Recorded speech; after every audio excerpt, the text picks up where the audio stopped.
तरफ लोग कोविड-19 और ब्लैक फंगस से परेशान हैं, तो वहीं पर एक के बाद एक बीमारी सामने आ रही है।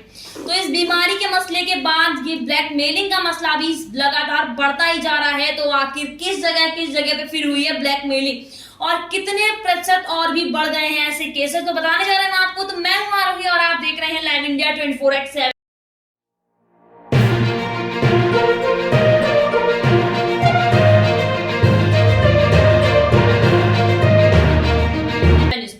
तो कोरोना के दौर में न्यूड कॉल से ब्लैकमेलिंग के मामले 500% तक बढ़े हैं। तो राजस्थान से लेकर उड़ीसा तक फैला है ये जाल। तो पहला केस सामने आया है कि बेंगलुरु के इंजीनियर अविनाश बीएस के पास सोशल मीडिया से एक कॉल आती है जिसमें एक महिला न्यूड होकर बात कर रही होती है। तो कुछ दिनों के बाद उससे पैसे की मांग शुरू हो जाती है। तो पैसे नहीं देने पर उन्हें बदनाम करने की धमकी दी जाती है। तो इससे परेशान होकर अविनाश इस साल 23 मार्च को सुसाइड कर लेते हैं।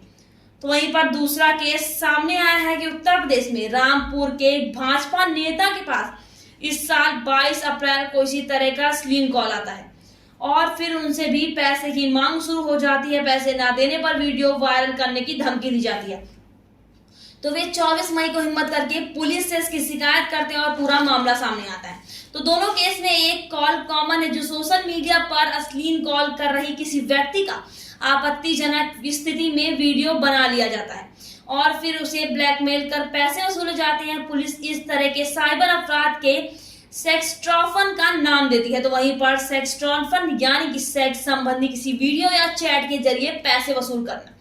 तो इस तरह का इक्का दुक्का मामला पहले भी सामने आते रहते थे, लेकिन लॉकडाउन के दौरान इस तरह के मामले बहुत तेजी से बढ़ने लगे हैं। तो पुलिस अधिकारी कहते हैं कि इस तरह के अपराधों के आंकड़ों का भी अभी पूरा विश्लेषण नहीं किया गया है, लेकिन मोटे तौर पर यह कहा जा सकता है कि सामान्य दिनों की तुलना में सेक्सटॉर्शन के मामले 5 गुना यानी कि 500% तक बढ़ चुके हैं। तो आपको बता दें कि आखिर क्या है ये सेक्सटॉर्शन। तो सवाल उठता है कि सिर्फ किसी के अश्लील वीडियो कॉल कर देने भर से ही कोई व्यक्ति ब्लैकमेल होना कैसे शुरू हो सकता है। तो पुलिस अधिकारी इस बारे में बताते हैं कि सोशल मीडिया पर किसी व्यक्ति के नजदीकी बढ़ाई जाती है तो और फिर उसे वीडियो कॉल कर आने का लालच दिया जाता है। तो वीडियो कॉल पर उस आदमी के सामने आने का रिकॉर्डेड पॉर्न वीडियो इस तरह चलाया जाता है कि वह लाइव जैसा लगता है। तो पॉर्न वीडियो चलने के दौरान कॉल पर सामने आए व्यक्ति को कपड़े उतारने को कहा जाता है और फिर उसकी स्क्रीन रिकॉर्ड कर ली जाती है और बाद में यह स्क्रीन रिकॉर्ड उस व्यक्ति को भेजकर ब्लैकमेल किया जाता है। तो आपको बताते हैं कि सेक्सटॉर्शन का शिकार हुई यूपी बीजेपी नेता के अनुभव से इसे और बेहतर तरीके से जाना जाता है।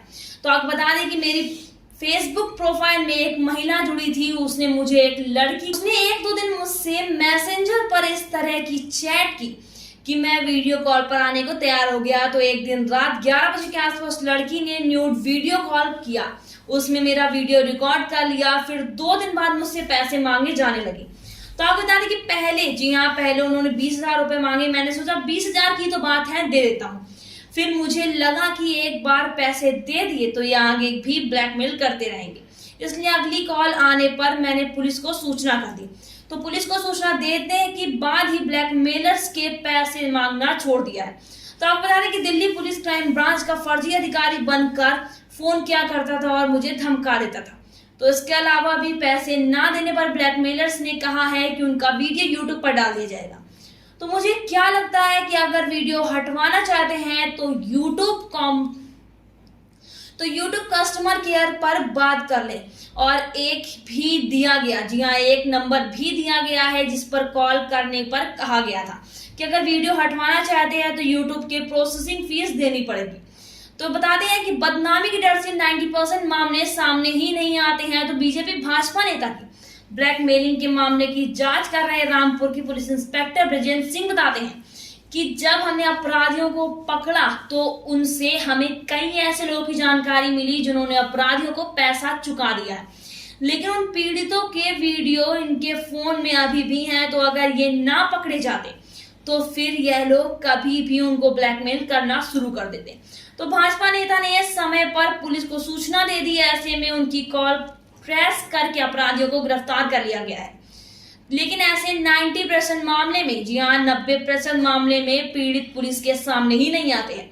तो बता दें कि उत्तर प्रदेश भाजपा नेता के इस मामले में अपराधियों ने सिम कार्ड उड़ीसा के मजदूरों के नाम पर लिए थे, जबकि कॉल भरतपुर से किया जा रहा था। तो इस गिरोह में, जी हाँ इस गिरोह में कुछ लोग दिल्ली से भी फोन करते थे। तो जांच अधिकारी ब्रजेंद्र सिंह बताते हैं कि जब हमने जांच की शुरुआत की तो तार राजस्थान के भरतपुर, उड़ीसा, दिल्ली और हरियाणा के मेवात से जुड़े हुए हैं। तो पीड़िता को कॉल कॉन्फ्रेंसिंग के जरिए किए जा रहे थे। तो हर बार अलग अलग लोकेशन आ रही थी, तो कभी भरतपुर तो कभी रामपुर। कुछ फोन दिल्ली से भी आ रहे थे। तो मुश्किल ये थी कि जांच कहां से शुरू करे। तो बैंक खाते में फर्जी दस्तावेज के खोले गए थे खाते। तो पुलिस 15 दिन की कोशिशों के बाद सिर्फ एक नंबर ही ट्रेस कर सकी। तो उसके बाद पीड़ित से कहा गया कि वह ब्लैकमेलर्स को नगद पैसा देने का लालच दे। उनमें से एक युवक पैसे लेने के लिए दिल्ली पहुंचा, जब पुलिस ने उसे गिरफ्तार कर लिया। तो ब्रजेश सिंह ने बताया कि मामले के खुलासे में यह पता चला है कि रामपुर का एक युवक सेंट बेचकर राजस्थान गया था। तो वहीं पर यहाँ अपराधी के सामने सेक्स, टार्सन और साइबर अपराध करने की ट्रेनिंग दी गई। तो वहां से लौट कर उसने रामपुर में ये ठगी शुरू कर दी। तो इस गिरोह में बरेली, उत्तराखंड, हापुड़ और कई दूसरे जिलों में लोगों को शिकार बनाया। तो पुलिस ने कुछ पीड़ितों से संपर्क भी किया, लेकिन उन्होंने मामले सामने आने से इनकार कर दिया। तो आपको बता दें लॉकडाउन में बढ़े मामले। तो क्या लॉकडाउन के दौरान इस मामले में बढ़ोतरी हुई है? तो इस सवाल पर उत्तर प्रदेश पुलिस मुख्यालय के तैनात SP cyber crime Trivedi Singh कहते हैं कि लॉकडाउन में मामले निश्चित तौर पर बढ़े हैं। कितने बढ़े हैं अभी इसकी एनालिसिस नहीं हुई है, लेकिन यह समझ लीजिए कि साइबर क्राइम ब्रांच के सभी रिसोर्सेज अभी ऐसे अपराध की जांच में लगे हुए हैं। प्रवक्ता चिन्मय विश्वाल भी कहते हैं कि लॉकडाउन के दौरान ऐसे मामले बढ़ते हुए सामने आए हैं। तो साइबर क्राइम एक्सपर्ट पवन दुग्गल बताते हैं कि कोरोना काल और लॉकडाउन साइबर क्राइम के गोल्डन एज जैसा उभरा है। तो इस तरह के नए साइबर अपराध हो सकते हैं जो हमने कभी नहीं देखे हैं। तो इसकी वजह से ये बताते हैं कि कोरोना काल में लोगों को ऑनलाइन रहना पड़ रहा है। तो इसकी वजह क्या बताते हैं कि कोरोना काल में लोगों को ऑनलाइन रहना पड़ा है। तो वहीं पर कंप्लीट लॉकडाउन के समय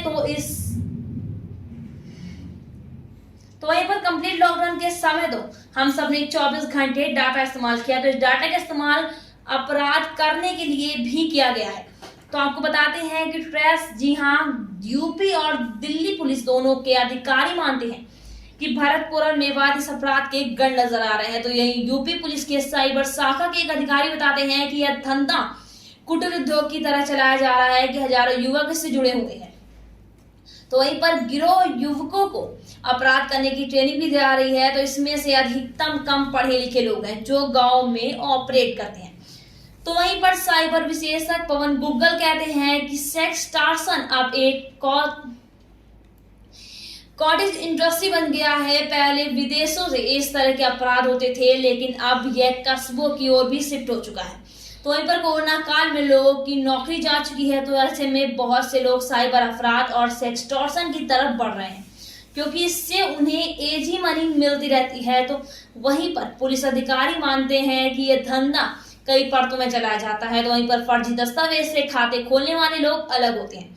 तो वहीं पर कॉल करने वाले अलग और फिर वसूली करने वाले अलग होते हैं। अब बात करते हैं, जी हाँ यूपी के साइबर शाखा के एसपी त्रिवेदी सिंह कहते हैं कि पैसा ऐसे अकाउंट में दिया जाना चाहिए जो कई बार रिक्शे वाले और मजदूरों के नाम पर खोला जाता है। तो वहीं पर पुलिस टीम जब उन तक पहुंचती है तो पता चलता है कि उन्होंने 5,100 रुपए के लालच में अपने अकाउंट की जानकारी अपराधी को दे दी।